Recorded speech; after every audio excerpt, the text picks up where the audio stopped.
do primeiro trimestre de sessões da reprodução humana assistida do nosso hospital universitário.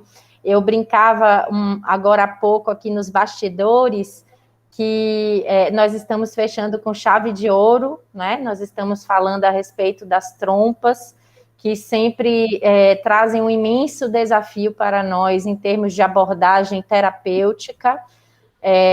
Aqui no nosso hospital universitário, nós ainda temos uma casuística relevante de fator tubário de infertilidade, e ouvir pessoas como o Guilherme, que conseguem fazer da cirurgia minimamente invasiva algo mais benéfico do que danoso, é de suma importância para nós, e trazer a experiência de Altaci Rebouças, que sempre primou pelas abordagens também menos agressivas, e talvez até algumas delas que a gente possa estar colocando em pauta ao longo do tempo, que foram esquecidas, mas que Altaci sempre levantou a bandeira, sempre utilizou e com margens de sucesso. Então, a gente vai querer ouvi-la com certeza, principalmente nessa vivência que nós temos em serviço público, muitas vezes com poucos recursos a ofertar para a nossa clientela em termos de fertilização in vitro, alta complexidade, frente a um fator tubário. Então, dentro dessas possibilidades, que tipo de situações nós teríamos condições de abordar com efetividade posterior para a obtenção de uma gravidez? E que circunstâncias nós teríamos limitações claras em que não haveria possibilidade desse tipo de investimento? Então, para isso, esses dois experts estão aqui hoje conosco para trazer essas considerações. E eu queria já aproveitar esse momento inicial, pessoal, e dizer a todos que o próximo trimestre nós estamos aqui com a parceria de Isa, sempre no serviço, e agora também nas sessões. Isa vai passar a coordenar no próximo trimestre as sessões de reprodução. Nós teremos essas atividades mantidas até dezembro desse ano. Início de dezembro nós vamos fechar o ciclo, e ano que vem vamos dar início a um outro momento educacional das nossas sessões e da nossa proposta, onde passaremos a ser inclusos nas sessões magnas de ginecologia obstetrícia do serviço, que ocorrem às terças-feiras pela manhã, sendo uma vez ao mês a temática de reprodução humana, o que muito nos honra, e que faremos aí a inclusão dos nossos residentes nessas temáticas, tá bom? Então, antemão, agradeço a presença dos que estão aqui online conosco nessa sessão síncrona, e dou iniciada aqui a nossa gravação com esse acolhimento, pedindo que tanto Guilherme quanto Altaci iniciassem suas falas de boas-vindas a todos, trazendo um pouco da sua trajetória pessoal dentro da reprodução humana assistida. Por favor, Gui, sua palavra, em seguida Altaci. Se quiser, Altaci, começar, porque depois eu já me apresento já com a aula. Isso, ok, perfeitamente. Bom, boa tarde a todos. Você quer uma apresentação sobre minha trajetória, não é isso agora? Por enquanto, não é isso? Bom, sim, Altaci, por favor. Hoje eu só trabalho no Hospital São Rafael. Agora que eu vi que Guilherme também trabalha no Hospital São Rafael, né? Um hospital tão grande que a gente não se encontra. Exatamente. Hoje eu só trabalho lá no Hospital São Rafael, mas já trabalhei toda a minha vida no Centro de Pesquisa, Ciência e Reprodução Humana, que é o CEPAR. Então, por conta disso, eu sempre trabalhei com reprodução humana de baixa complexidade, e trabalhei também minha vida toda em serviço público. Trabalhei na Maternidade Quindé de Oliveira a vida toda, eu trabalhei lá. Então, lá foi que eu comecei meus trabalhos com trompa, em fertilidade, fazendo a parte de trompa, fazendo desbrotubações. Comecei a fazer laparoscopia lá no Quindé de Oliveira também. concomitantemente fazendo também no CEPAR, que, aliás, o CEPAR começou com um embriãozinho na maternidade Climério de Oliveira, depois passou para uma casa em Nazaré e até chegar à casa que nós conhecemos hoje na Federação. Mas desde esse tempo, no CEPAR eu trabalhei a vida toda, até poucos anos atrás, e na Climério de Oliveira trabalhei também todo o tempo, até que cumpri meu ciclo e me afastei. E, além da Climério de Oliveira, outro serviço público que eu trabalhei bastante foi no Hospital Nanere. Trabalhei no Hospital Nanere todo o tempo, fazendo também a parte de planejamento familiar e a parte de reprodução de baixa complexidade. Então, com aquelas pacientes carentes, eu fazia possível e impossível para atendê-las. Então, foi nesse serviço público, atendendo pelo SUS, que eu fiz muita renastomoses tubárias, eu fiz muito por lá, fazia as intubações, fazia a laparoscopia na época só diagnóstica, porque nós não tínhamos vídeo, não era uma videolaparoscopia, era diagnóstica, de uma forma muito primária, que era uma laparoscopia diagnóstica, que a gente tinha que olhar diretamente pela ótica do aparelho. O residente do lado, a gente tinha uma ótica auxiliar com um cabo de fibra ótica flexível, que ele acompanhava aquilo, mas desse jeito não se podia fazer laparoscopia cirúrgica. Eventualmente, quando tinha uma aderência muito frouxa, uma coisa, eu conseguia fazer uma lise com a ponta do laparoscópio, mas nós não tínhamos lá.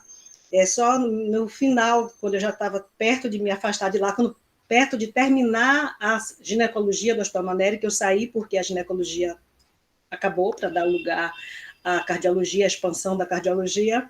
Então, no final, foi chegando a vídeo, mas aí já não deu mais para eu fazer a vídeo no Hospital Nanere. Só fui fazer mesmo no CEPAR, que foi minha vida toda, e no Hospital São Rafael.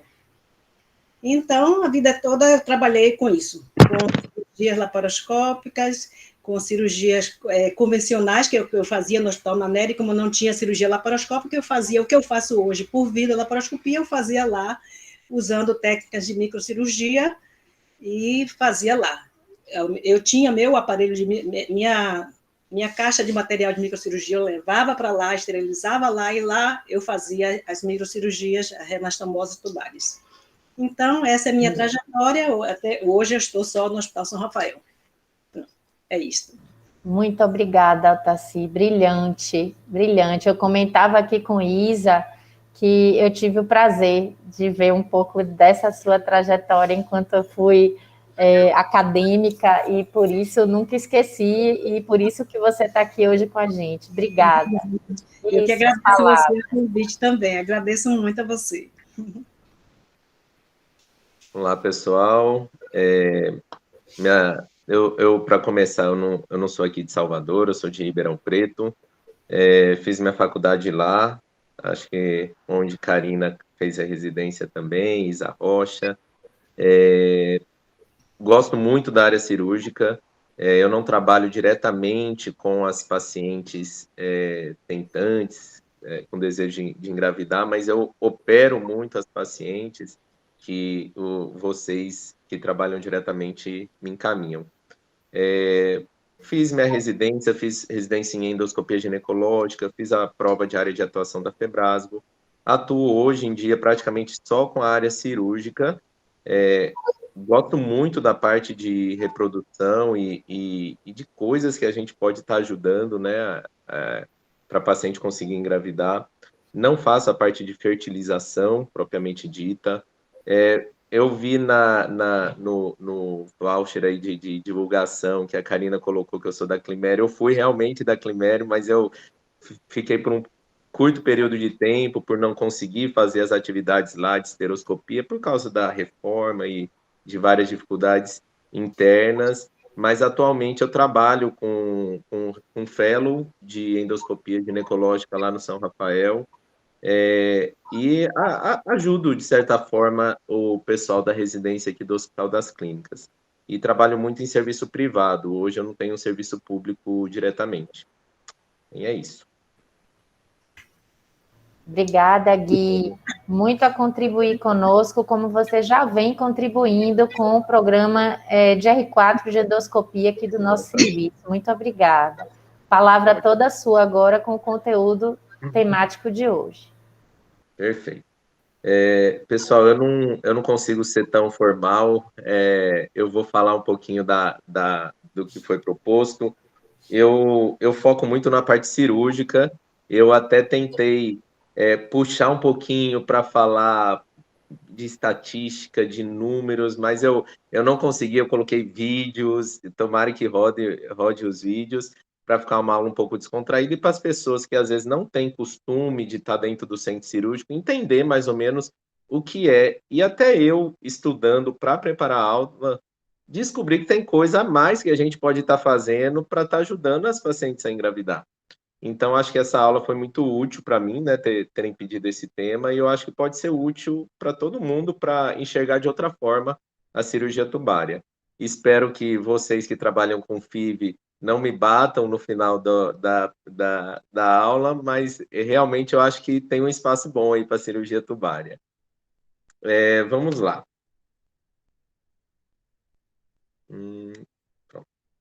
Então, cirurgia tubária em reprodução assistida, tem lugar? Esse foi o questionamento que a Karina me trouxe. Então, nessa aula, eu tenho alguns objetivos, situar o fator tubário nessa parte de infertilidade, falar um pouquinho do diagnóstico de infertilidade, porque, em parte, o diagnóstico também acaba sendo um pouco tratamento, em algumas situações, apresentar as cirurgias possíveis de se fazer em pacientes com infertilidade, lógico, da parte tubária, e ver se a gente encontra um espacinho para as nossas cirurgias em frente à FIV, que anda crescendo tanto. De forma geral, eu dividi aqui até para facilitar a nossa aula, em procedimentos possíveis, não tubários, que já devem ter sido comentados em algumas aulas, deve estar na organização aí para as próximas aulas desse grupo, mas de cirurgia não tubária tem laparoscopia diagnóstica, será que tem ainda o espaço? É outra discussão para uma aula só para isso. Tem endometriose, que eu sei que já foi falado um pouco, miomectomia, adenomiose, drilling ovariano, tem espaço ainda, cirurgia para criopreservação, faço muito pouco, mas já tive oportunidade, ofropexia, em alguns casos também oncológicos. Mas hoje o foco são cirurgias tubárias. E eu achei que ia ter pouquinha coisa, e o quadradinho é praticamente o mesmo. Existem muitas coisas a se fazer em tubas. Cromotubagem é mais parte diagnóstica, mas é um procedimento cirúrgico, né? Anastomose tubo-cornual, eu vou explicar um pouquinho sobre as obstruções, e essa é uma cirurgia possível de fazer quando a obstrução é proximal. Fimbrioplastia, neosalpingostomia, cirurgias para hidrossalpinge, pensando aí, focando na parte da FIV, e reanastomose tubária. Vamos falar um pouquinho de cada uma. Eu me baseei em 2 artigos para ter como guia dessa aula, mas eu acabei colocando alguma coisinha a mais, tá? Fator tubário, inicialmente, é em torno de 25% a 35% das causas de infertilidade feminina.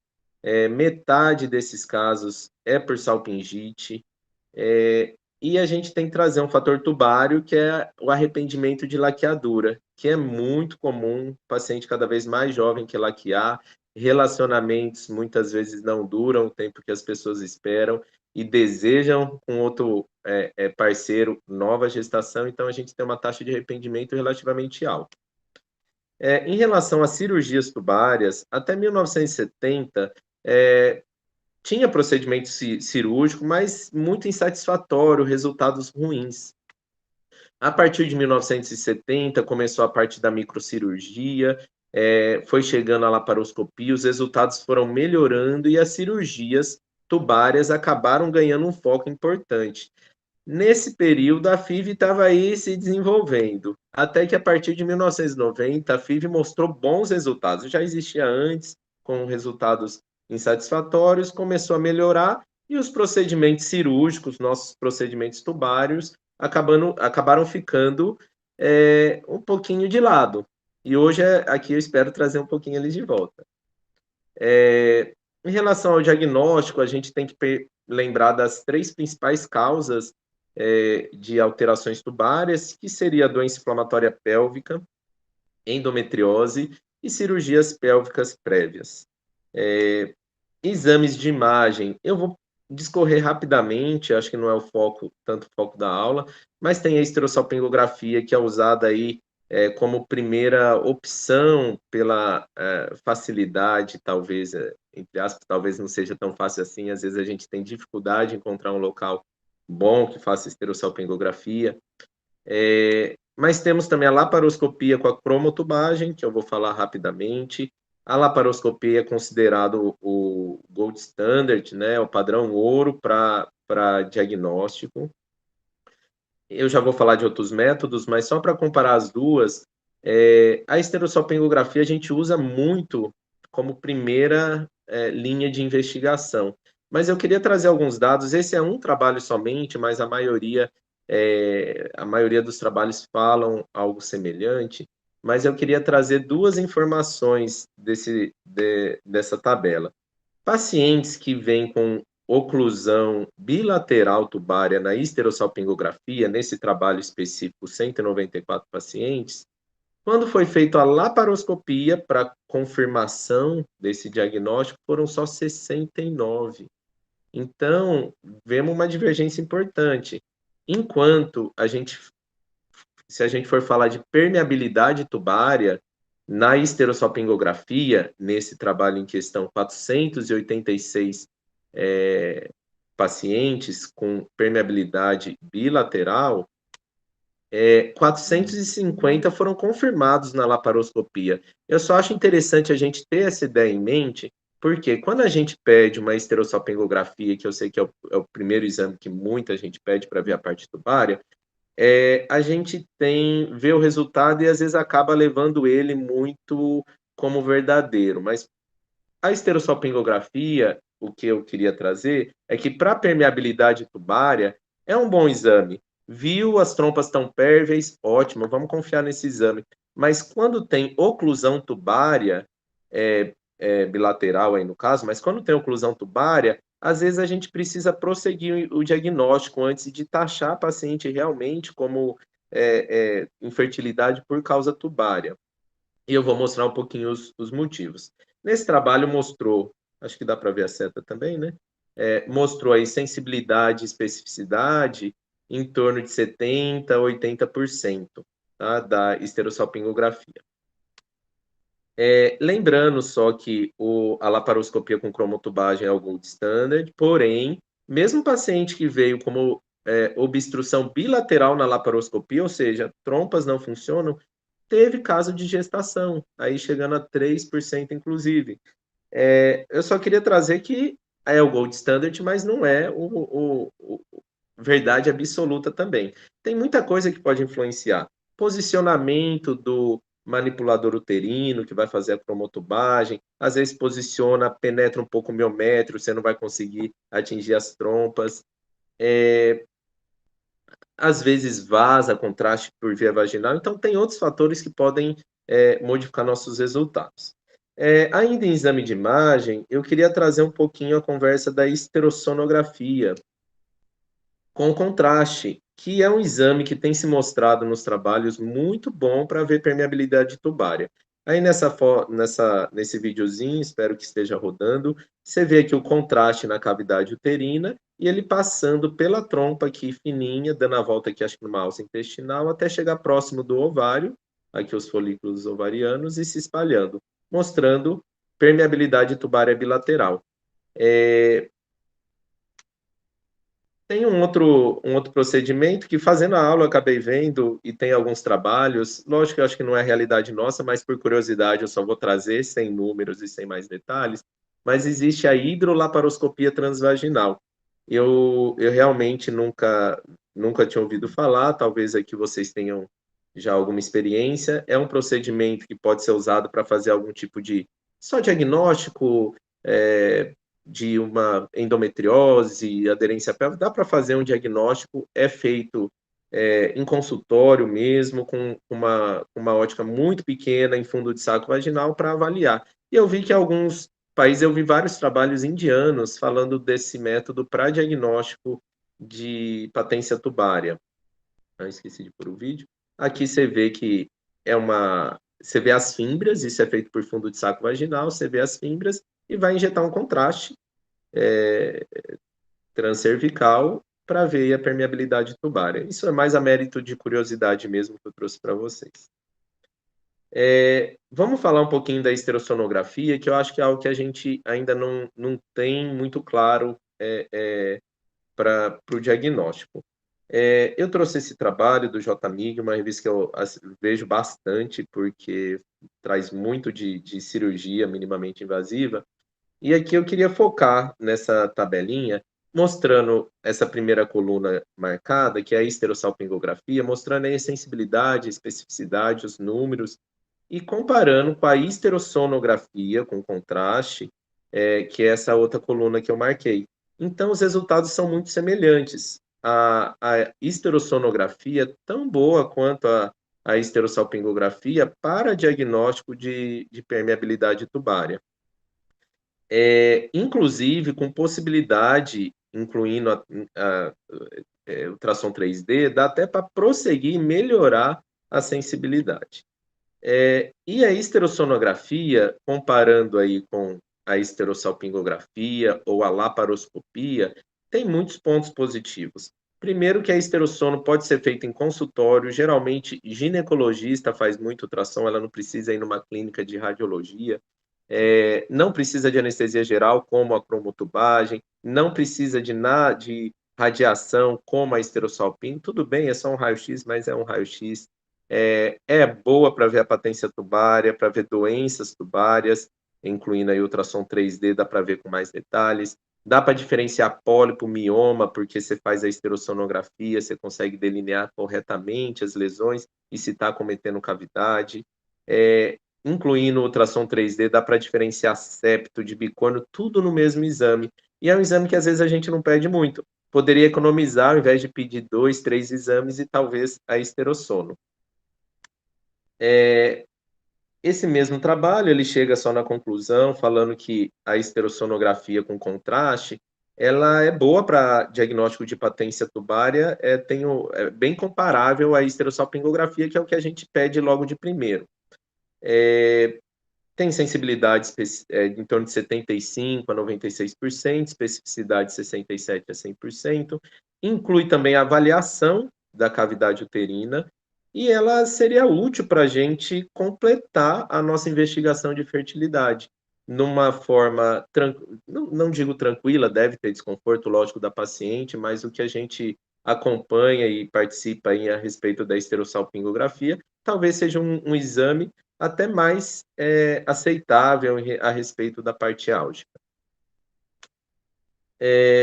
Então, acho que eu queria deixar aí como uma lição e para abrir a cabeça de todo mundo, a gente pensar um pouquinho mais na esterosonografia, talvez a gente discutir no final por que será que ela não é tão usada, talvez pelas dificuldades dentro do consultório, suja, líquido, não sei.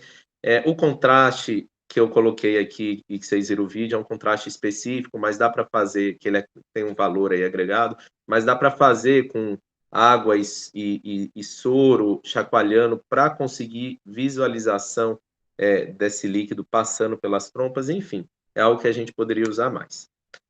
A cromotubagem é a área que eu gosto, é a área que eu faço, né? Continua sendo o gold standard. A gente pode usar ela como primeira opção se tiver alguma outra indicação. Paciente sabidamente teve DIP, tem endometriose, talvez tenha uma indicação por outros motivos de avaliação laparoscópica, a gente já pode usar como primeira opção, não precisa fazer outro exame antes. E lembrar sempre que tem anestesia, pequenos riscos cirúrgicos, né? No videozinho aí apareceu a cromotubagem, acho que deu para ver rapidinho, né? Agora não roda mais. Vamos falar agora um pouquinho das alterações tubárias e o que a gente pode fazer por elas. Bloqueio tubário proximal. Essa região aí, região cornual, em torno de 10 a 25% dos casos de obstrução tubária. Lembrar um pouquinho da diferença, um termo que os trabalhos trazem, de obstrução e oclusão tubária. E é isso também que talvez traga os diagnósticos errados pelos métodos, pelos exames complementares. Porque é possível ocorrer obstrução tubária, algo temporário, uma obstrução temporária, por muco espesso. Você colocou o manipulador ali para fazer a cromotubagem, pode ter descolado endométrio, a tuba é fininha, o endométrio pode entupir ali a região cornual, pode ter espasmo da musculatura uterina e tubária e da alteração na passagem do contraste, do líquido. Então, obstrução tubária é algo temporário e muitas vezes a gente vem com um diagnóstico por exame de obstrução e realmente ele foi algo temporário. E você pode, às vezes, repetir o exame e já vir normal.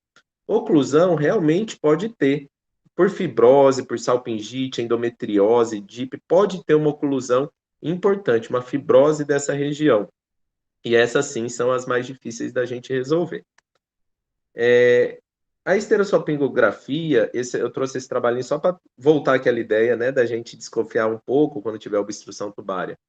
A gente sabe da sensibilidade, especificidade, aí um pouco diferente do outro trabalho que eu mostrei, mas ele traz a ideia de repetir o exame. Nesse trabalho, as pacientes foram submetidas, tadinha delas, a 2 esterossalpingografias.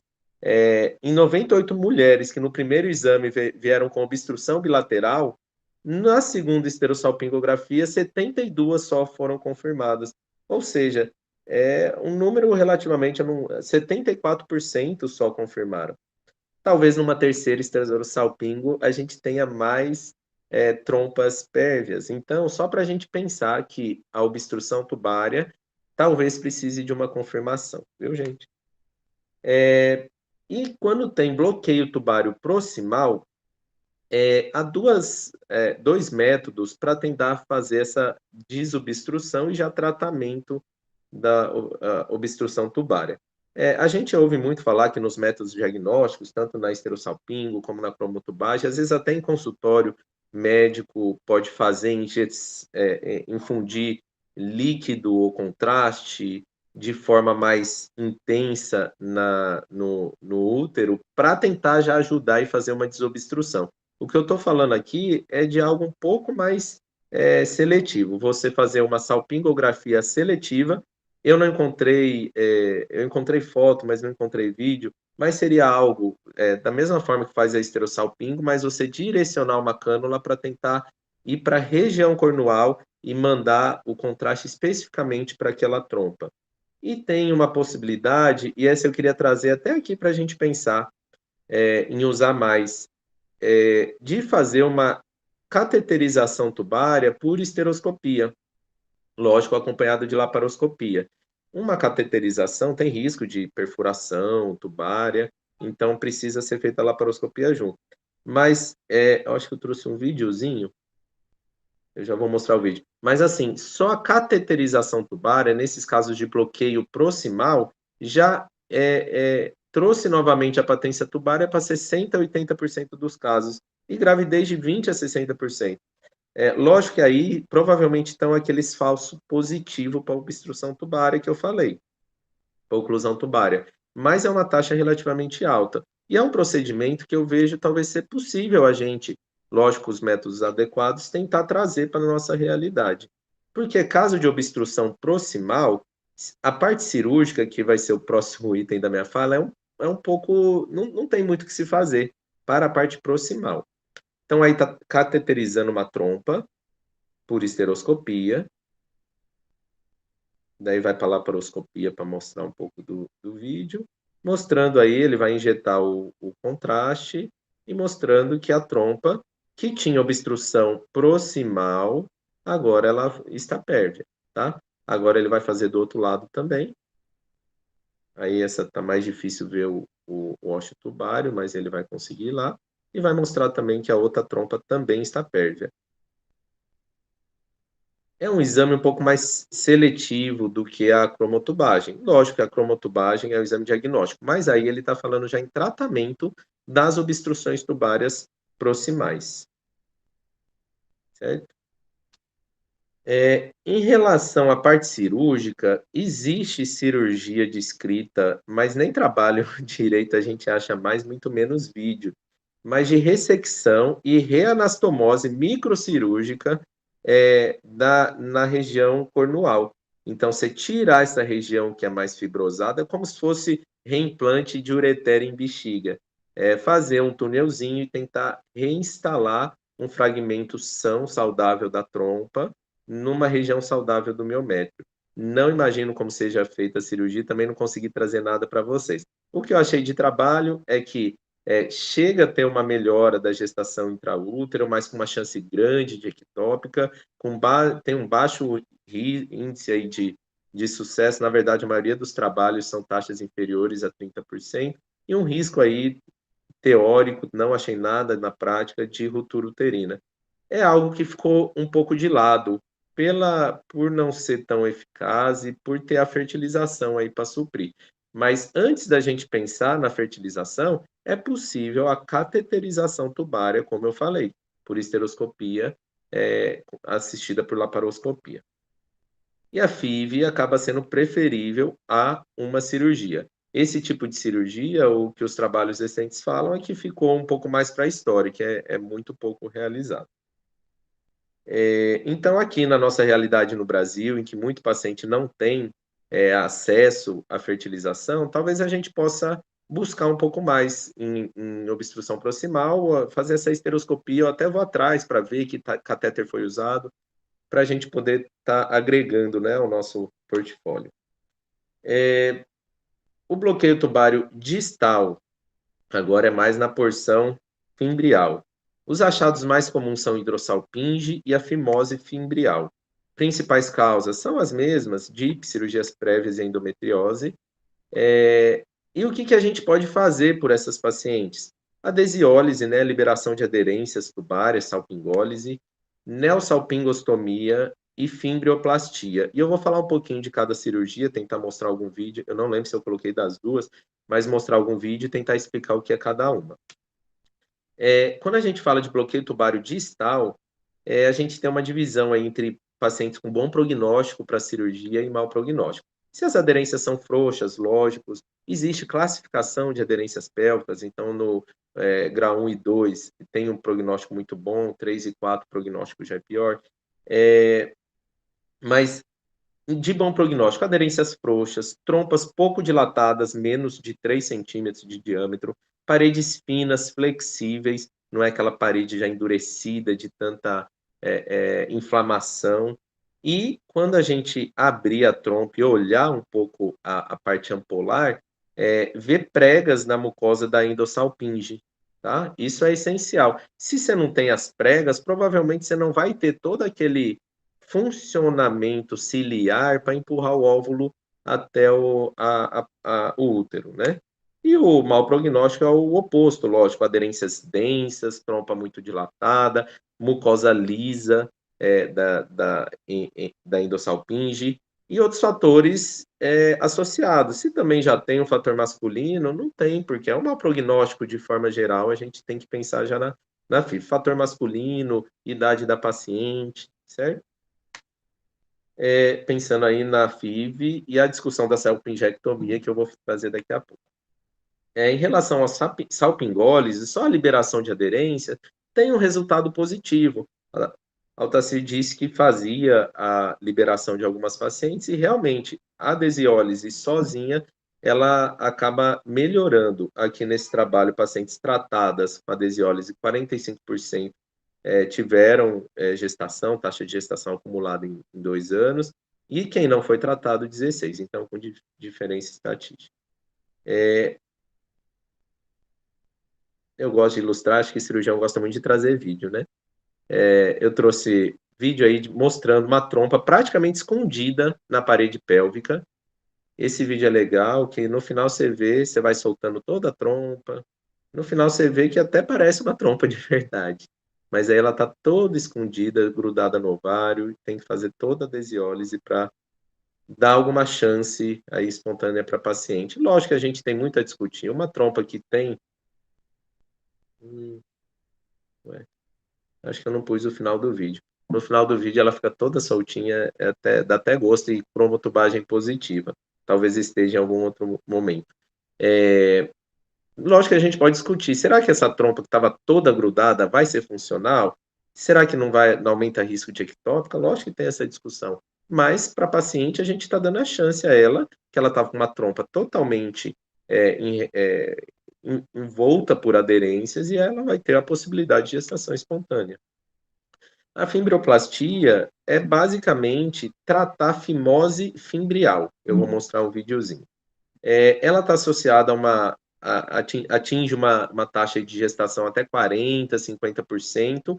Lógico, toda vez que a gente conversa um pouco sobre cirurgia tubária, a gente vai ver que a taxa de gestação ectópica é maior do que a da população e um pouco maior que a da FIV, né?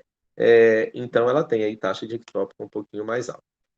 Em relação à técnica cirúrgica, eu queria trazer um pouco para vocês, tudo isso para vocês entenderem. A gente precisa, deixa eu dar um play aqui.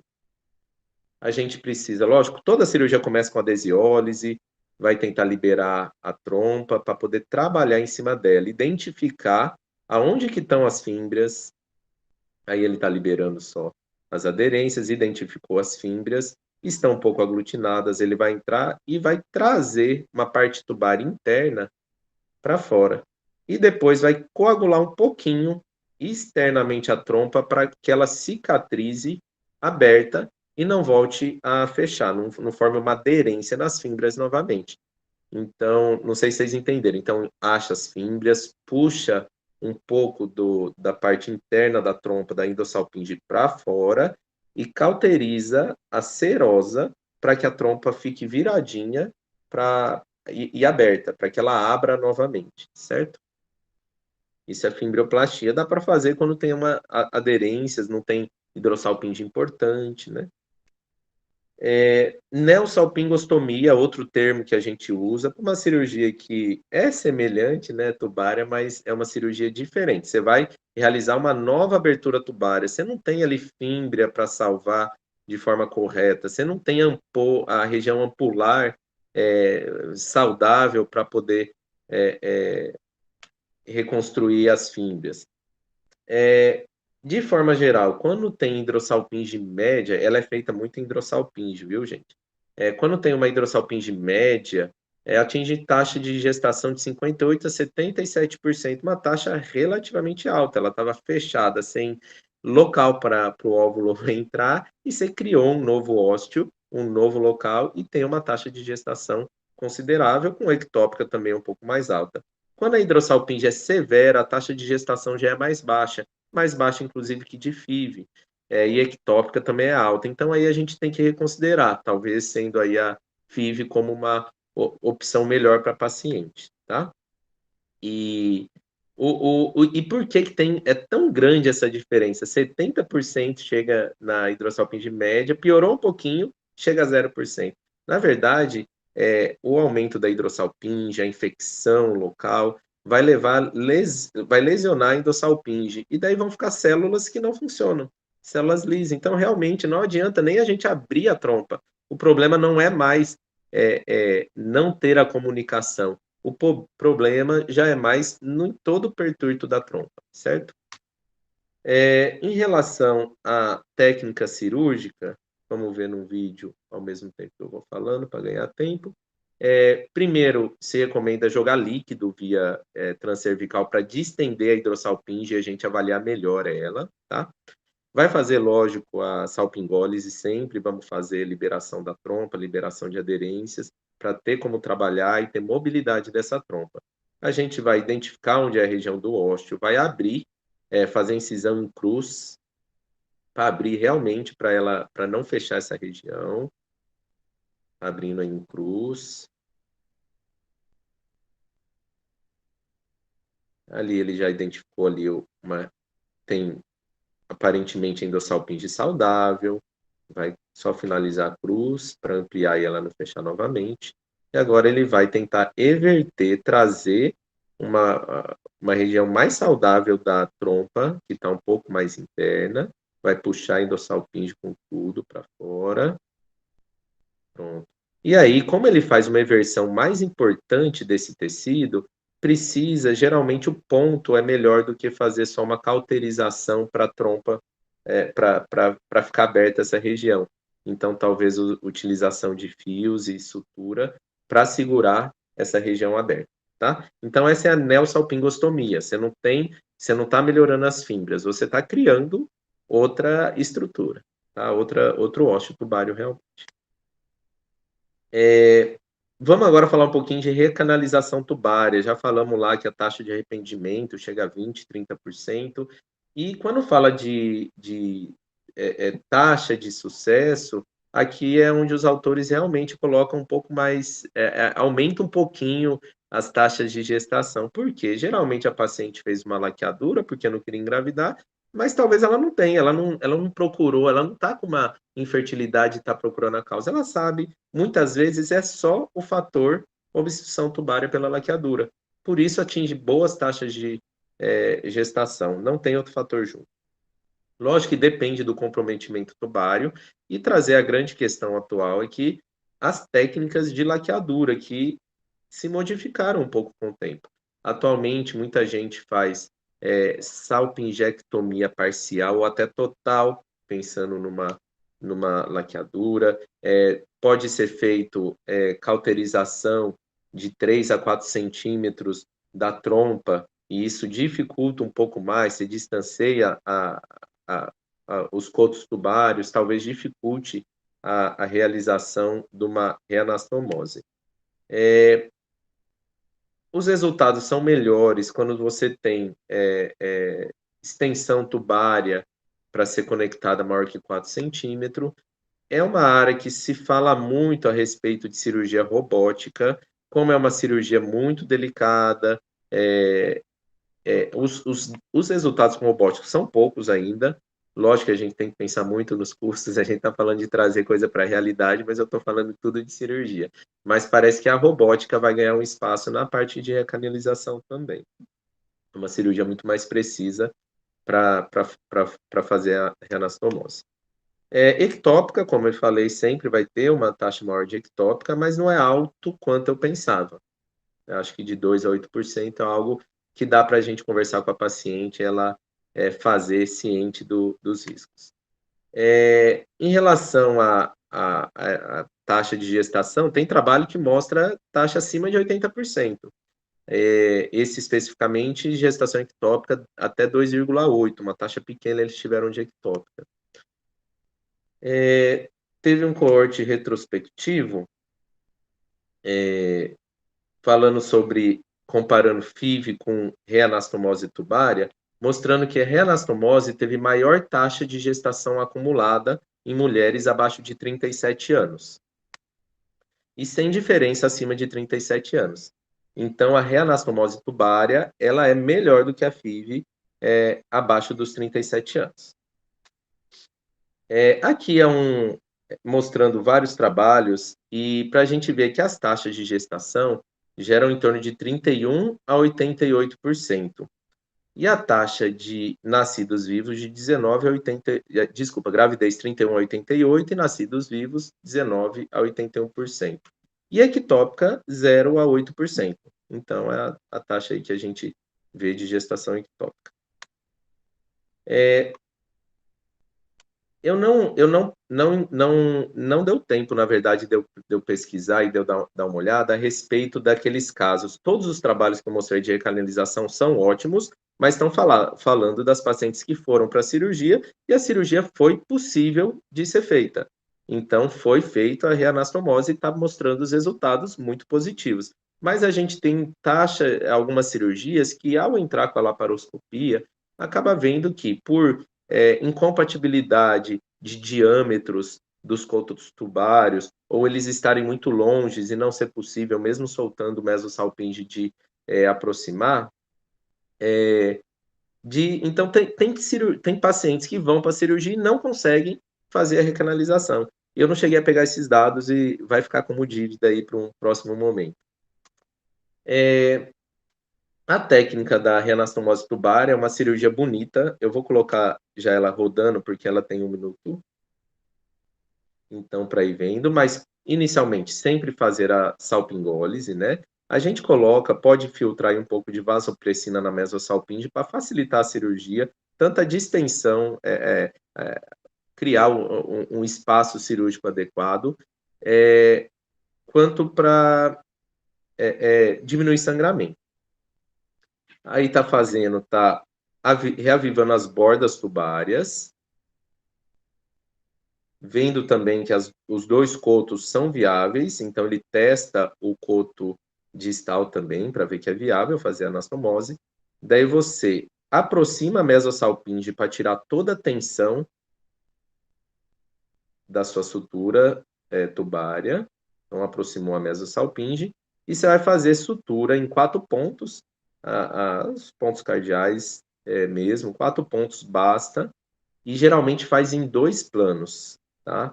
Primeiro tentando pegar a muscular, evitando ao máximo, lógico, a mucosa, e depois, aí eu acho que acelera um pouquinho o vídeo para ver, vai fazer os 4 pontos da sutura, e depois vai aproximar essa serosa, também para tirar a tensão e para proteger de não criar uma aderência aí local. E no final do procedimento faz a cromotubagem, não tem problema vazar ali um pouquinho, porque ela ainda vai cicatrizar, certo? Você não suturou, você só aproximou as bordas, né? E ele está indo agora aproximando a serosa. Certo? Tem do outro lado, mas não há necessidade da gente inventar. Hidrossalpinge em pacientes que vão para fertilização. Já é definido que hidrossalpinge prejudica o sucesso da FIV, a gente já sabe isso aí, acho que não tem nem mais discussão nas reuniões de vocês, né? Tem a toxicidade do fluido, ele atrapalha a implantação embrionária, está associado a menores taxas de implantação. E o que eu quero trazer é um pouco da parte cirúrgica, salpingectomia ou oclusão tubária. Essa aqui é uma meta-análise trazendo aqui os dados só para mostrar que tem diferença estatística, tá? A fazer a cirurgia. Aqui está incluindo tanto a salpingectomia quanto a oclusão tubária, tá? A desconexão ou oclusão tubária. Aparentemente, os resultados são semelhantes e há sempre um questionamento a respeito da reserva ovariana. A reserva ovariana, a salpingectomia é mais agressiva, você usa energia, você vai cauterizar vasos da mesosalpinge, daquela irrigação cruzada que vem do útero e a do ovário. Será que não diminui? E quando você estiver fazendo a salpingectomia ali próximo do pedículo ovariano, que sempre tem uma fímbria grudada, será que você não vai atrapalhar a irrigação? Enfim, tem esse questionamento. Mas a gente já tem alguns trabalhos para nos resolver. Essa aí é uma meta-análise que mostrou que não tem diferença nenhuma a respeito de salpingectomia e oclusão tubária, a despeito de resultados da fertilização. Em todos os sentidos. A meta-análise mostra, eles fizeram análise de tudo, de número de dias de indução, quantidade de ócito que conseguiu, taxa de gestação, taxa de nascidos vivos, e FSH depois, e hormônio, pesquisaram tudo. E não viram grandes diferenças entre salpingectomia e oclusão tubária. Na verdade, nada que tenha diferença estatística. Ele trouxe nesse trabalho que é uma coisa que a gente poderia questionar, evitar uma cirurgia, se o problema é o líquido, vamos aspirar essa hidrossalpinge por ultrassom, parece que tem menores taxas de gestação, tá? E tratamento cirúrgico sempre melhor do que nenhum tratamento.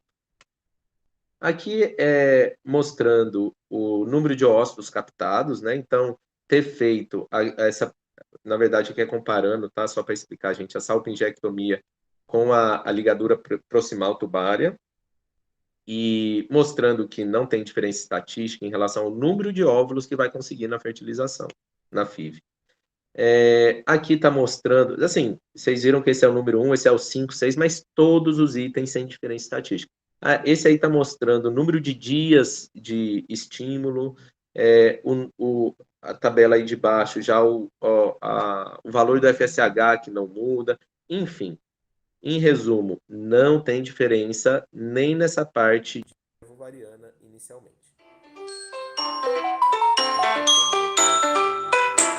ligar aqui.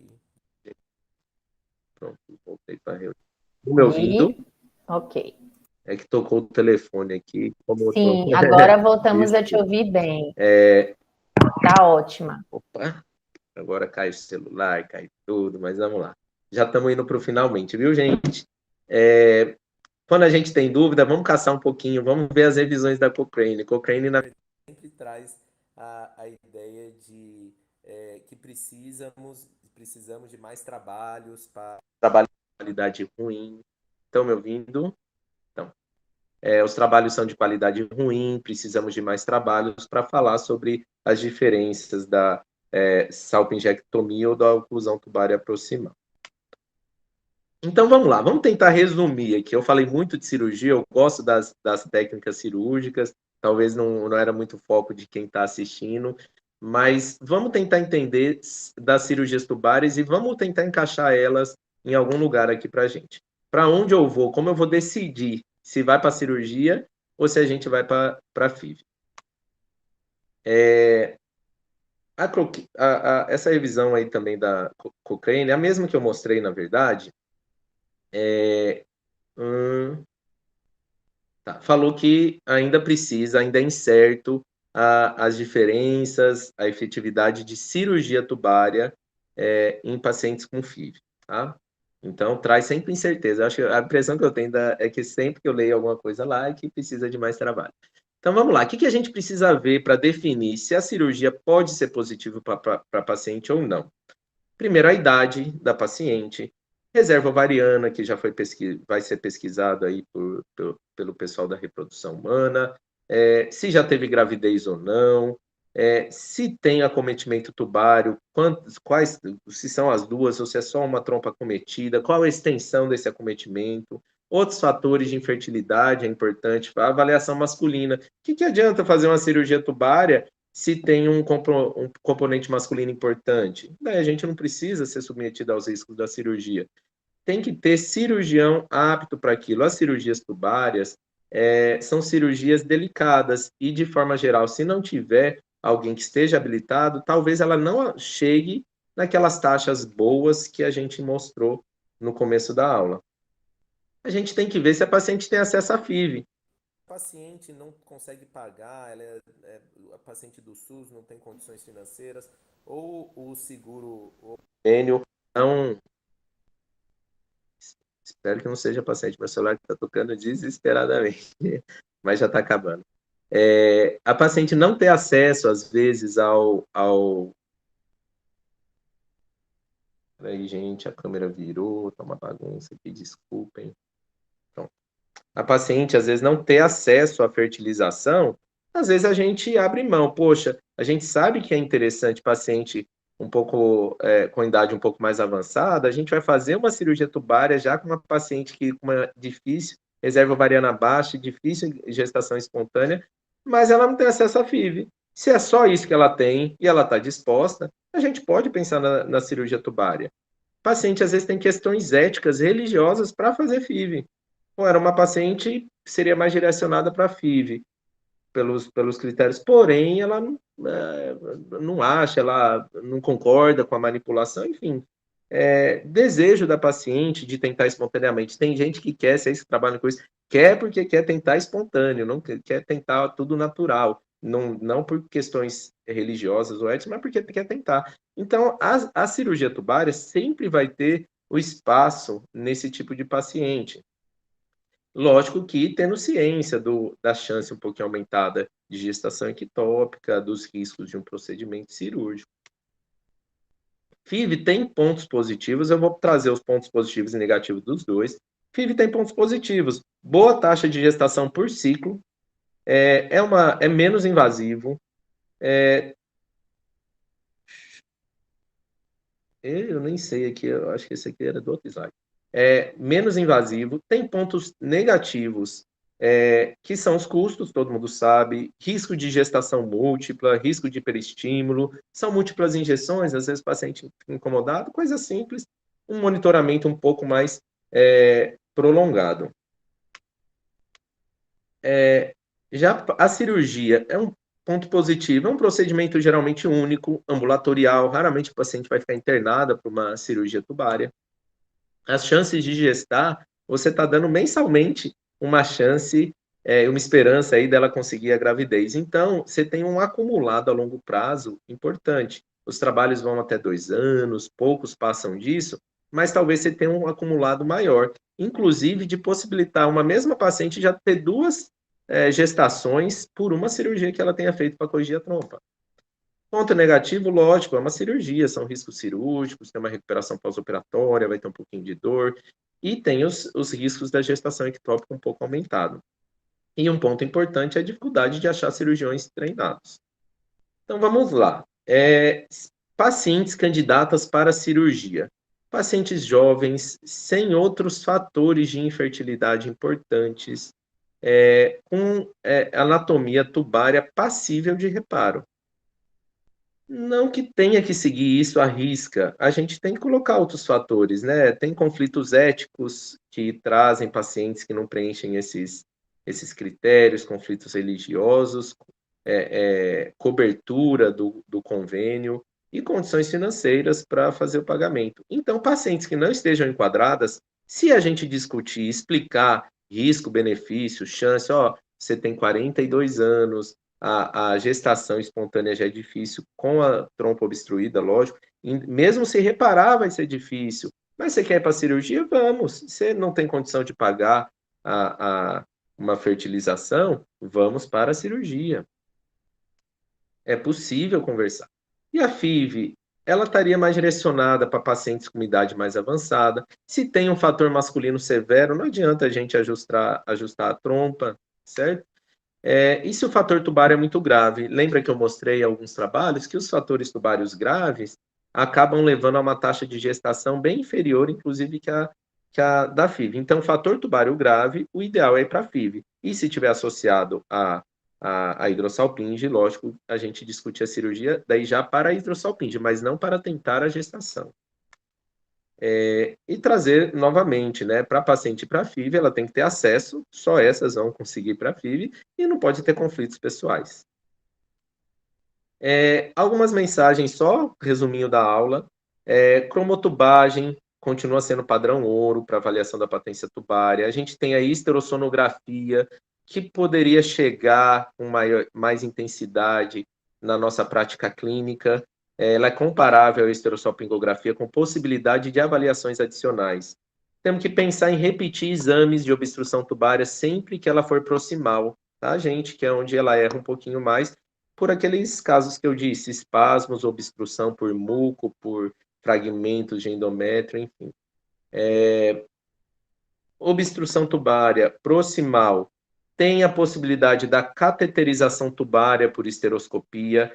É uma possibilidade que eu nunca fui atrás, eu vou correr atrás até para aprender, ver se tem um catéter especial para a gente fazer essa canulação, enfim. Ou ir para a FIV. A cirurgia não é boa para obstrução tubária proximal, gente. Obstrução tubária distal, a gente consegue brincar um pouquinho mais dentro da sala cirúrgica. A gente pode soltar as trompas, com chances boas de gestacionais. A gente pode fazer uma neossalpingostomia, criar um novo ósseo numa hidrossalpinge, possibilitando gestação numa paciente que não tinha nenhum contato da trompa com a cavidade. Não nos casos graves, lógico. Quando a hidrossalpinge é severa, a indicação é FIV. E é possível fazer a fimbriólise, que são essas aderências um pouco mais frouxas, mas que causam aquela fimose do ósseo, fimose das fímbrias. Reanastomose tubária tem boas taxas de sucesso, com baixas taxas de gestação ectópica, não são tão altas quanto a gente às vezes imagina. Hidrossalpinge e FIV, a gente já sabe que tem que tirar hidrossalpinge, já é certo, acho que para todo mundo, mas não tem diferença entre a salpingectomia ou desconexão tubária. E por que traz isso? Gente, às vezes a paciente tem múltiplas aderências, tem endometriose, oligossintomática da parte álgica, não tem por que você fazer uma cirurgia com uma morbidade tão alta, sendo que só desconectar ali próximo da região cornual, ali, só desconectar a trompa, você já resolve o problema da paciente sem levar a grande morbidade cirúrgica. Não sei se eu falei rápido, não sei se era esse o objetivo, mas acho que eu concluí aí minha aula. Obrigado. Gui, você nos encantou aqui. Eu e Isa não estamos parando de tricotar, como sua aula foi qualificada e atingiu exatamente o recorte que nós esperávamos. Aliás, acima das expectativas. Muito obrigada mesmo. Você trouxe uma revisão atualizada sobre o tema, trazendo também a sua perspectiva enquanto cirurgião, porque a ideia aqui não é retroalimentar o conhecimento de quem faz reprodução assistida de alta complexidade. A ideia era exatamente o que você trouxe, dizer para a gente o que é que a gente pode fazer ainda em relação a recursos que não, quando não podemos utilizar a questão da alta complexidade de rotina, o que é que ainda pode ser feito sem fugir a uma boa prática, sem fugir a uma proposta que traga resultados e que não traga tantos danos à paciente. Então, você foi maravilhoso na sua exposição. A gente quer te agradecer por trazer essa perspectiva prática possível de tratamentos tubários. Eu te diria que o que mais assim me encantou quando você trouxe uma perspectiva de reflexão no próprio diagnóstico, ótimo, isso é realmente importante da gente trazer sempre, não se satisfazer simplesmente em ter aquele diagnóstico de obstrução sem fazer uma reflexão em cima disso, muito bom, tá? Dizer também que você traz as questões de prognóstico para o tratamento, né? Aquela paciente que teria um perfil de bom prognóstico, de investimento para essas questões, mas você foi além.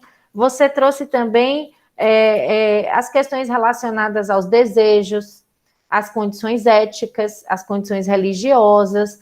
Então, você foi primoroso, tá? Nesse panorama que você trouxe no final, no Take Home Messages. Mas eu queria ouvir um pouquinho agora da experiência de Altaci, que viveu tudo isso. De fato, tudo que você está trazendo, eu vi Altaci fazer na prática, tá? Altaci operava, Altaci fazia essas adesiólises, Altaci fazia recanalização tubária, Altaci fazia hidrotubação. Então, eu queria ouvir um pouco agora dessa rica experiência que a Altaci tem, da vivência dela, prática, compartilhando aqui conosco. Por favor, continue, Gui, para a gente abrir o debate um pouquinho. Ótimo.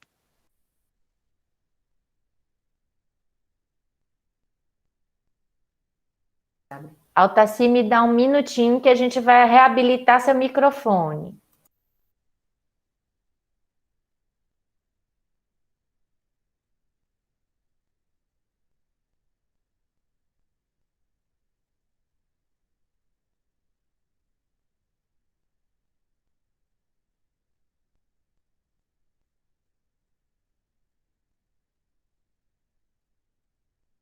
Pronto, Altaci, pode abrir seu microfone. Você mesma pode abrir.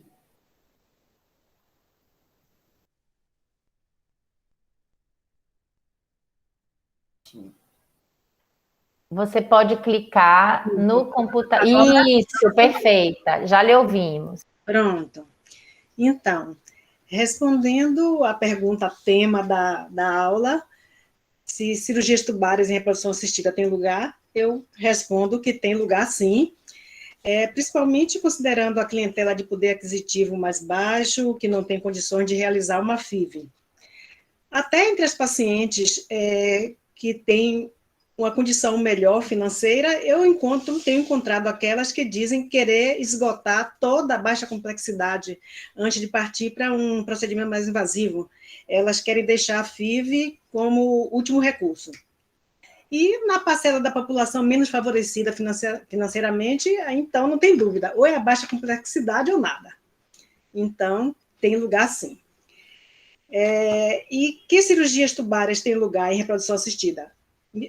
Guilherme já discorreu sobre quase todas as cirurgias, eu só vou aqui pincelar a salpingólise, a adesiólise, que é feita por laparoscopia, paralise das aderências perinexiais, a depender do grau da aderência, é uma cirurgia de bons resultados, se são aderências mais frouxas, se não envolvem muitos órgãos, muito extensa, aquelas de grau 1, grau 2, então você tem um bom resultado para a gravidez. Falando da reanastomose tubária pós-laqueadura, também tem excelentes resultados, porque a gente está cuidando de uma trompa rígida, apenas foi laqueada, mas geralmente ela não tem nenhum processo inflamatório, adicional. Então, bons resultados a gente obtém com a reanastomose tubária, e feito com técnica de microcirurgia, que pode ser com microscópio ou com lupa, e eu prefiro fazer a céu aberto, por laparotomia, cirurgia aberta, porque, a não ser, como falou Guilherme, a promessa da cirurgia robótica, que aí pode ser que a gente consiga melhores resultados, mas com a laparoscopia convencional, eu não faço, não, e realmente os trabalhos todos têm mostrado que não tem bons resultados como uma técnica de microcirurgia fazendo com uma cirurgia aberta laparotômica. Outra cirurgia, a desconexão tubária ou salpingectomia. Eu prefiro a salpingectomia, no caso de pacientes que vão para FIV, só quando realmente o paciente tem muitas aderências, uma pelve bloqueada, aí, então, eu faço essa desconexão. Porque até a própria paciente geralmente prefere, porque eu vou ficar com essa trompa dilatada, inflamada, que não serve mais para nada, eu quero que tire. Então, a própria paciente faz essa opção. Então, de uma maneira geral, eu prefiro tirar, e respeitando todo aquele limite para não prejudicar a circulação ovariana. Uma outra cirurgia que não foi comentada aqui, é uma coisa simples, que é a exérese de cistos paratubários, das idates de Morgani. A maioria das vezes é um achado cirúrgico, e outras vezes pode ser por um diagnóstico ecográfico equivocado, um diagnóstico dado como cisto de ovário, cisto persistente de ovário, cisto simples persistente de ovário. Eu tenho uma paciente, inclusive colega nossa, na época ela era residente, e que ela resolveu fazer, já estava tentando uma gravidez há muito tempo, disse, não, o cisto é simples, imagens anecoicas, mas eu quero fazer porque não engravido. Quando eu fiz, ela tinha idade de Morgani grandes, elas estão na fímbria tubária, né? Isso pesa na trompa, dificulta, então, a mobilidade da trompa na função de captação do óvulo. Então, foi a única coisa que eu fiz nesta colega, foi retirar as idades que realmente eram grandes, idade de Morgani, e ela engravidou pouco tempo depois. Ela, até hoje, é muito grata, porque só foi isso. Então, sempre que eu vou fazer um outro procedimento laparoscópico, que eu encontro, paciente de fertilidade, que eu encontro essas idades, eu retiro as idades de Morgani, retiro esses cistos paratubários, porque, mesmo que sejam pequenos, eles podem vir a crescer e fazer esse problema com a trompa. Pesar na trompa e dificultar a mobilidade dela. E outro procedimento mais. A cirurgia conservadora de cirurgia ectópica, eu não aconselho, não foi pincelado isso aí, mas eu não concordo, porque a paciente já tem um problema para levar a ectópica. Você vai fazer uma cirurgia conservadora, você vai incisar essa trompa, você vai levar essa trompa a ter uma cicatrização, vai manter ou até aumentar o fator que levou à ectópica. Então, eu não concordo com cirurgia conservadora para ectópica, a não ser que, por exemplo, já tive um paciente que já tinha tirado uma trompa por gravidez ectópica de um lado, e ela apareceu com a gravidez ectópica contralateral, avisando para ela de todos os riscos dela ter mais outra ectópica, uma terceira ectópica, mas a paciente quer fazer, quer tentar, então, num caso desse aí até eu concordo, porque ela já não tem uma trompa. E mais? Salpingoplastia, que é a cirurgia que é feita para a obstrução distal das trompas. Obstrução terminal engloba a fimbrioplastia, que tem um resultado melhor, geralmente, porque é um processo inicial, de aderência tubária, de processo inflamatório, geralmente é inicial, você só, como foi mostrado no vídeo por Guilherme, ele vai tirar aquela aglutinação da fímbria, desaglutina aquela fímbria, geralmente a fímbria aflora toda normalzinha, depois desse procedimento cirúrgico. E outra salpingoplastia, outro procedimento é a neosalpingostomia distal, que é para o caso das hidrossalpinges. Já foi mostrado também por Guilherme.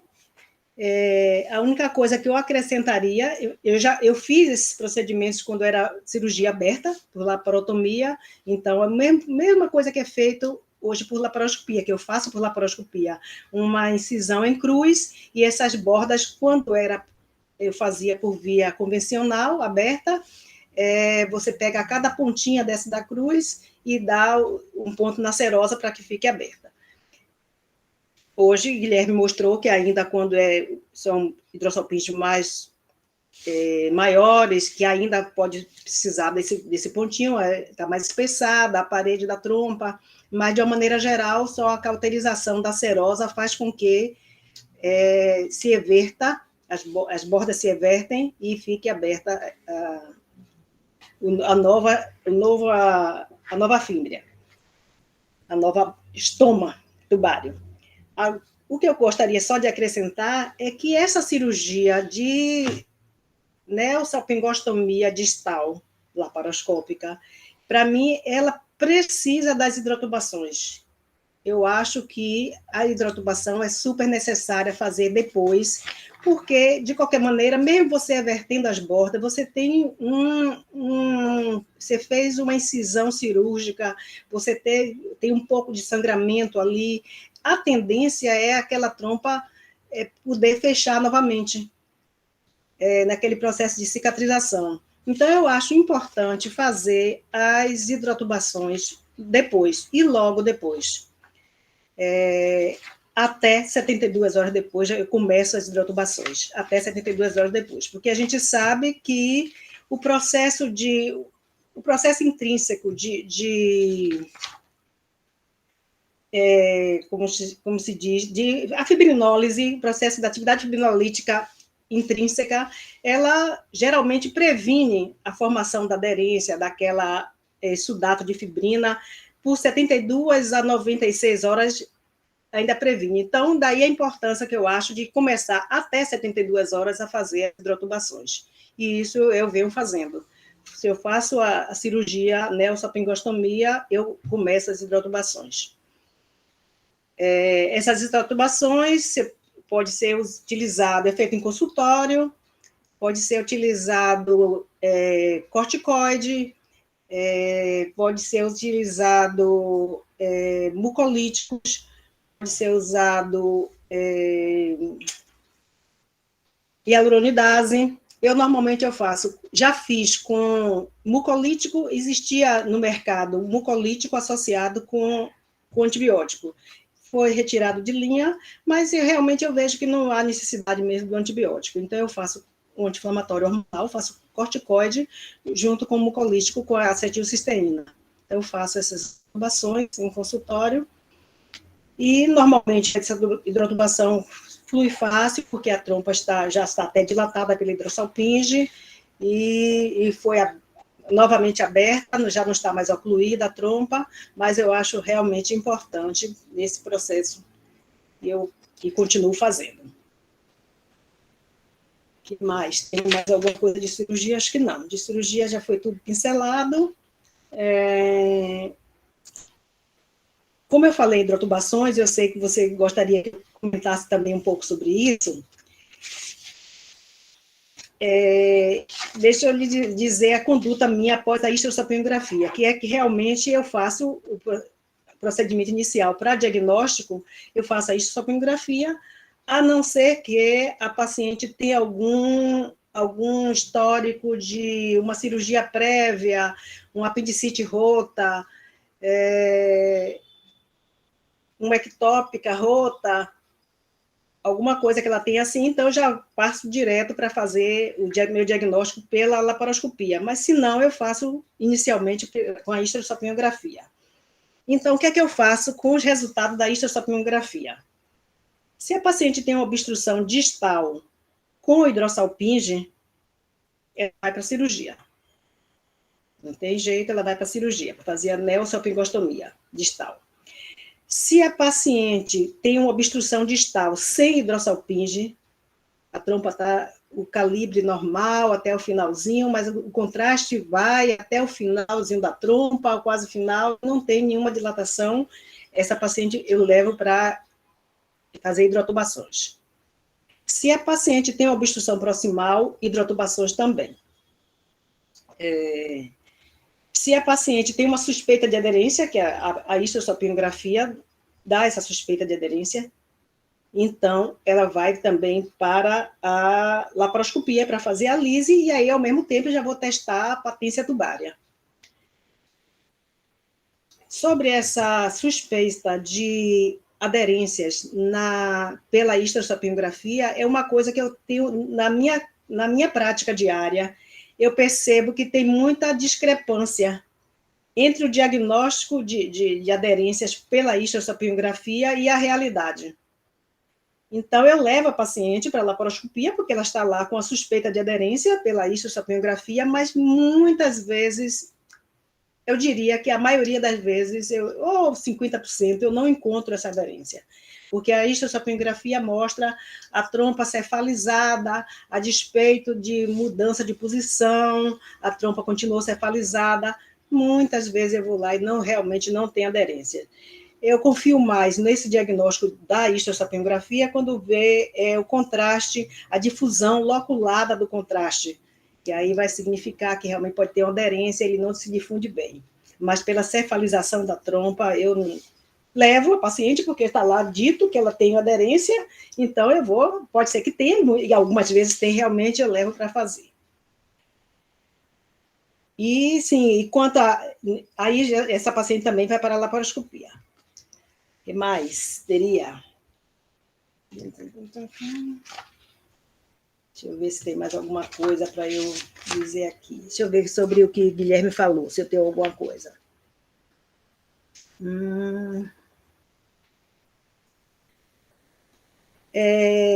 Um trabalho que Guilherme mostrou sobre histossapilografia repetida, e quando fez a primeira histossapilografia, encontrou 98% de oclusão, de obstrução tubária, e quando repetiu, já tinha, parece que 72 casos apenas.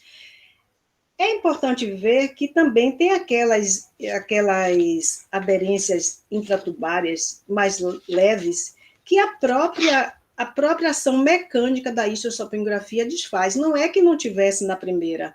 A gente vê alguns casos, o paciente não engravida, quando fez a histossapilografia, ela engravida depois.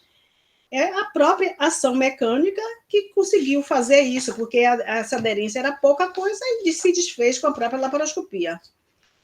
E o que é que a gente faz com a hidrotubação? Além da ação mecânica, que também tem ação mecânica, vai ter ação medicamentosa. Ação medicamentosa que vai desfazer aquela aderência intratubária, que às vezes é uma coisa leve.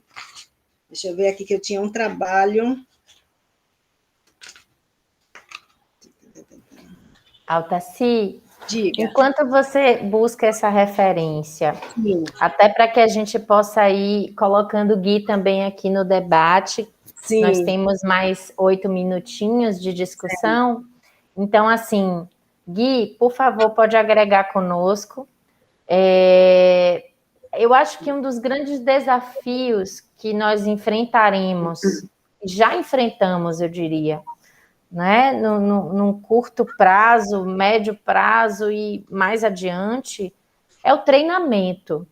Eu confesso a vocês que eu sou, imagine, uma geração intermediária entre vocês dois, e eu não tive um treinamento assertivo em cirurgias tubárias, né? Nós fomos capacitados já numa geração pró-FIV, vamos dizer assim, pró-fertilização in vitro.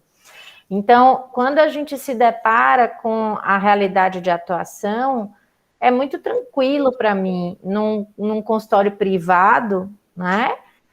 Dizer para uma paciente que eu tenho à disposição a fertilização in vitro e tentar estimulá-la de alguma forma a se organizar, ou até mesmo tentar uma liminar, enfim.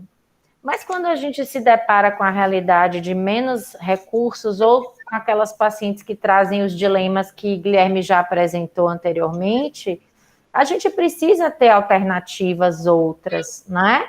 E o que me toca muito, enquanto colega de área afim, é encontrar colegas habilitados e dispostos a fazerem o tratamento cirúrgico tubário. Se hoje uma paciente arrependida de ter feito uma laqueadura tubária vem para uma consulta médica desejosa de engravidar novamente, eu diria a vocês com muita segurança que ela encontraria dificuldades em encontrar um profissional capacitado e disponível para fazer hoje a recanalização tubária, por exemplo. Então, esse é o nosso desafio do momento em relação às cirurgias tubárias, além de tudo que vocês já colocaram de uma forma muito brilhante. E eu queria deixar isso até enquanto uma reflexão para todos nós, porque é preciso que tenhamos uma continuidade. Nós estamos falando aqui no Hospital Escola, um hospital que tem referência em endoscopia, tem uma formação nessa linha, e talvez nós devêssemos, Gui, começar a trabalhar de novo nesse sentido, tá?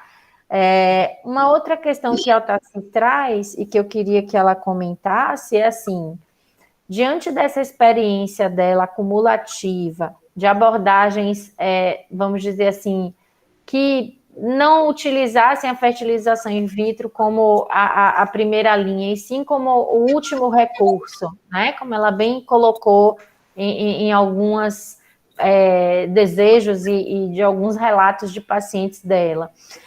O sucesso estaria em torno de quanto? O êxito desses investimentos, né? O êxito reprodutivo estaria girando em termos de quantos por cento? E quanto tempo, Altaci? Porque eu me lembro na minha formação básica em Ribeirão, que todas as nossas abordagens, não fertilização in vitro, que visassem uma reabilitação tubária, nós estimávamos no máximo 6 meses desse investimento, antes de esgotar as possibilidades de uma baixa complexidade e partir para uma alta complexidade. Então, como você e Gui veem essa questão do prazo? Uma vez feita o procedimento cirúrgico tubário, qual seria um prazo, digamos assim, recomendado para que o especialista aguardasse uma gestação espontânea ou fosse assertivo com alguma técnica de menor complexidade, para depois retomar a questão de uma proposta de fertilização in vitro? Então, eu queria que vocês comentassem esses dois aspectos, o aspecto do treinamento e o aspecto do prazo, né, relacionado ao êxito, tá bom? Quem? Eu não vou falar tanto em relação à experiência, mas sim em relação aos trabalhos que eu vi, que eles fazem segmento ao redor de 2 anos, até 2 anos. Parece no primeiro ano realmente a maior taxa de gestação, e depois é uma curva decrescente, e acho que por isso que eles acabam parando os trabalhos próximo de 2 anos. Mas na prática aí talvez a Tassis tenha mais a agregar. Olha, eu estava vendo um trabalho de Dr. John Rock, que é da Universidade Johns Hopkins, que é onde eu fiz meu curso de microcirurgia. Ele fez um trabalho acompanhando neossalpingostomia em paciente de hidrossalpinges maiores. Ele fala que muitas gravidezes aconteceram a partir de 43 meses após a cirurgia, porque apesar de você ter a patência tubária, depois da cirurgia, a mucosa da trompa está muito lesada e precisa de uma gradual regeneração da mucosa. Então, ele tem um trabalho dele com outros, de outros trabalhos também, que até 43 meses, ou seja, quase 4 anos. Então, acho que 6 meses para esperar é muito pouco, a não ser que tudo isso vai entrar, a idade da paciente. Bom, se a paciente já está com a idade mais adiante, você não vai ficar esperando. A paciente já está com 38, 39, 40 anos, você não espera tanto. mas é muito pouco, 6 meses, eu acho. Então, a dimensão do investimento seria em pacientes com menos de 37 anos, de bom prognóstico, como o Gui trouxe, e aguardando talvez, no máximo, 2 anos. É isso? Seria essa a nossa perspectiva prática? Por aí. Acho que sim. Ok, queridos. E o êxito, em torno de quanto, Altaci, sua experiência? Que o Gui falou que nos trabalhos da revisão que ele trouxe, até 48%. Eu e Isa aqui, a gente estava toda assanhada. 48% é muita coisa, tá? Uma FIV hoje, a gente tem 50%, certo? Numa tentativa. Então, como é que você vê, Altaci? Eu acho que depende da patologia, né? Depende da patologia em si. Porque se é um paciente que vai para uma fibroplastia, o êxito é bem maior. Se é um paciente de drossalpinge, que a trompa já está com o endotélio muito lesado, cai bastante. Então, acho que as estatísticas que ele mostrou aí, eu acho que eu concordo com ele. Se é uma paciente de recanalização de reanastomose, em torno de 70%. Altaci, a gente vai deixar um convite para você e para Gui. Nós estamos precisando de treinamento nesse sentido. Vamos pensar em alternativas aqui dentro do nosso hospital universitário, dentro da possibilidade de vocês, de unir forças. Eu e Isa garantimos as pacientes, ok? A gente garante que traz para vocês clientela. E eu tenho certeza que os residentes vão amar ter a oportunidade de serem treinados nesse sentido. E a gente, com certeza, vai beneficiar muita gente. Ensina para a gente, Altaci, a fazer na universidade as hidrotubações, tá? A gente promete que cumpre o pós-operatório direitinho para você. A gente promete. Olha, isso que eu estava pensando, é isso que eu estava pensando em termos de paciente de recanalização pós-laqueadura. As minhas pacientes do Hospital Nanelli ficaram órfãs, que hoje eu não sei nenhum serviço público que eu possa indicar, e eu fiz muitas pelo SUS. Eu não sei, se alguém souber, porque muitas me perguntam ainda que não tem condições, não tem plano de saúde, não tem condição de pagar, me perguntam para onde eu indicar, e eu realmente não sei. Se vocês souberem, alguém que manda para a gente e você combina que a gente opera com você aqui, a gente arruma o jeito, tá certo? Outra coisa, você falou nas hidrotubações, eu vou aproveitar para mostrar aos residentes que estão a cânula que eu uso para hidrotubação. Que bacana, por favor, pode mostrar. Esta cânula que tem 2 vias, uma via, a branquinha, você faz o vácuo no colo uterino, você introduz aqui pelo orifício do colo, faz o vácuo, ela fica presa, e pela vermelhinha você introduz a medicação. Você faz isso, deixa a paciente deitada lá um tempo, ela fica um tempinho deitada para que a medicação fique fazendo o efeito, depois você retira, levanta e vai embora para casa, normalmente. E aí você faz algumas hidrotubações, a depender do caso. Altaci, você está convidada para que possamos escrever um protocolo específico nesse sentido. Gui, você já é prata da casa praticamente, né? Então, assim, que essa sessão coroe aqui esse convite, tá certo? Eu vou concluir agora a nossa sessão com a mensagem final de cada um de vocês. Já agradecendo mais uma vez, essa sessão foi muito enriquecedora para nós. Eu e Isa estamos aqui animadas e eu passo literalmente, né, Izinha, ó, o bastão das próximas sessões para minha amiga Isa, onde eu vou me colocar muito mais como participante, ouvinte, comentarista. Não sei se você botou um dia lá para mim, não foi? Eu vou ter que me virar para dar aula também. Gui, me ensina a fazer slide bonito assim, viu? Sua aula foi brilhante, muito linda. Parabéns, tá? Por favor, as mensagens finais de vocês com os nossos agradecimentos. Guilherme. Eu acho que a aula foi boa para todo mundo repensar e trazer a cirurgia tubária de volta. A gente vive num mundo que muita gente não tem acesso à FIV. E não tem nenhum serviço aqui, pelo menos em Salvador, que faça com tanta ênfase essa parte. Eu acho que é algo que dá para resgatar. Eu já tinha conversado com Renata de uma vez por mês estar operando lá, que estava num ritmo mais lento, mas me põe à disposição para estar ajudando. No privado, estou fazendo alguns procedimentos, uma fibroplastia, lise de aderências, quero ver essa canalização tubária aí por esteroscopia, eu acho que a gente anima fazendo uma aula dessa para crescer um pouquinho mais, né? Obrigado aí pelo convite. Eu fiquei interessada em ver também essa canalização tubária.